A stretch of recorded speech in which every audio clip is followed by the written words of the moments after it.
నమస్తే శ్రీమాత్రే నమః శ్రీకృష్ణాయ నమః. హిట్ టీవీ భక్తి ప్రేక్షకులకు స్వాగతం సుస్వాగతము.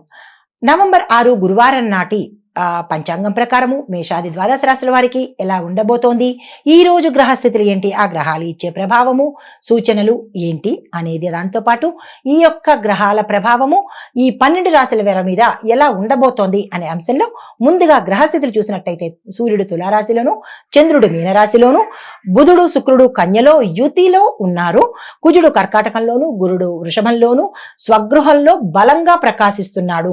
అయితే శని భగవానుడు కుంభరాశిలోను, రాహు మీనంలోను, కేతు కన్యాలోను సంచారం చేస్తున్నారు. ఈ సంచార ప్రభావము అందున ఈ రోజు గురువారం కావడం మూలంగా గురువు యొక్క అనుగ్రహము, గురు యొక్క ప్రభావము అన్ని రాశుల వారి మీద ఏ అంశాల మీద ఉండబోతోంది అంటే కనుక విద్య, జ్ఞానము, దైవభక్తి, దాన ధర్మాలకు సంబంధించినటువంటి అద్భుతమైన ఫలితాలు ఇచ్చే రోజు ఈ రోజు.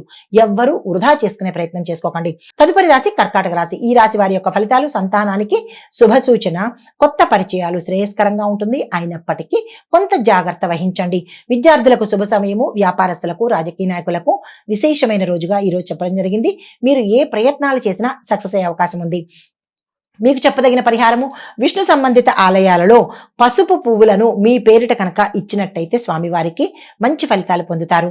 తదుపరి రాశి సింహరాశి. ఈ రాశి వారికి పాత సమస్యలు పరిష్కారానికి వచ్చేస్తాయి.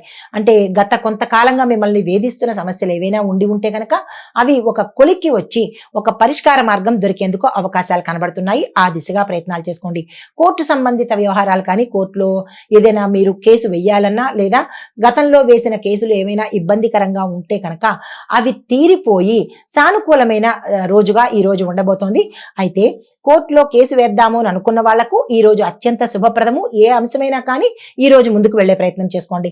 ధన ప్రవాహం పెరుగుతుంది. 4 వైపుల నుంచి ధనం వచ్చే అవకాశం కనబడుతోంది. మానసిక ప్రశాంతత, వృత్తిలో గౌరవ ప్రతిష్టలు పెరగడంతో పాటు ధనం కూడా వచ్చే అవకాశాలు గోచరిస్తున్నాయి. వ్యాపారస్తులకు, పెట్టుబడులకు ఇది అత్యంత అనుకూలమైన సమయము. పరిహారంగా మీరు గురువుకు పసుపు రంగు పళ్ళను, అనగా అరటి పళ్ళు కావచ్చు, లేదా అంటే పసుపు రంగు పళ్ళతో, అంటే ఆ పసుపు రంగుతో ఉన్నటువంటి పళ్ళను దానంగా ఇచ్చినట్టయితే కనుక మంచి ఫలితాలు పొందుతారు.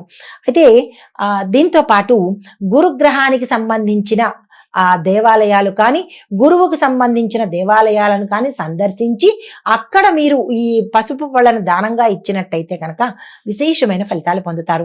తదుపరి రాశి కన్యారాశి. ఈ రాశిలో ఉండేవారికి విద్యార్థులకు అద్భుతమైన ఫలితాలు. మీరు ఏ పని తలపెట్టినా సక్సెస్ సాధించే అవకాశం కనబడుతోంది. వ్యాపారస్తులకు అభివృద్ధి, స్థానచలనాలు గోచరిస్తున్నాయి. పెట్టుబడులకు అనుకూలమైన సమయము.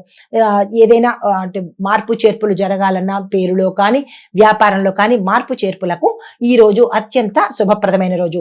మిత్రుల సహాయ సహకారాలు, కుటుంబంలో సౌఖ్యము, ఆకస్మిక ధన ప్రాప్తి, ఒక శుభవార్త మిమ్మల్ని అత్యంత ఆనందానికి గురి చేసేటట్టుగా గోచరిస్తోంది. పరిహారంగా గురువారం రోజు పసుపు రంగు వస్త్రధారణ చేసి పసుపు పువ్వులను స్వామివారికి సమర్పించినట్టయితే కనుక విశేషమైన ఫలితాలు పొందుతారు.